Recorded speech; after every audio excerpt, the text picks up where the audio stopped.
In today's video, I'm going to teach you how to double space in Google Docs. Double spacing is a simple formatting change that makes your document easier to read and review, especially for essays, reports, or anything you plan to print. I'll walk you through the standard method, a quicker toolbar shortcut, and how to make double spacing your default so you don't have to repeat the process every time. First, open your document, head to Google Docs, and open the file you want to edit. If you're starting fresh, you can do this in a blank document just as easily. Next, select the text you want to double space. If you want the entire document to be double spaced, press Ctrl+A on Windows to select everything. If you only want certain sections changed, click and drag to highlight just that specific text. Double spacing only applies to what's selected, so this step is important. Now go to the top menu and click Format.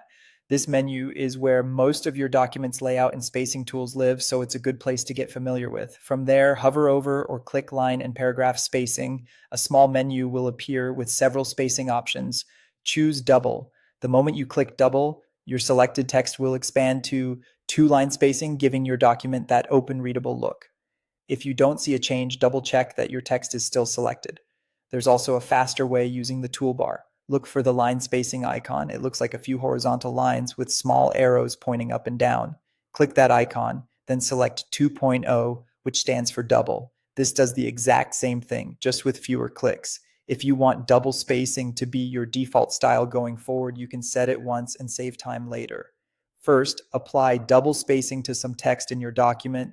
Then go to Format, choose Paragraph Styles, hover over normal text, and click Update Normal Text to match. This tells Google Docs that your current formatting, including the double spacing, is the standard. To make that stick across future documents, go back to Format, open Paragraph Styles again, choose Options, and click Save as my default styles. From now on, any new document that uses the normal text style will start with double spacing by default, helping you stay consistent without extra steps. And that's it. If you found this tutorial helpful, don't forget to like this video and subscribe to my channel for more Google Docs tips and tutorials.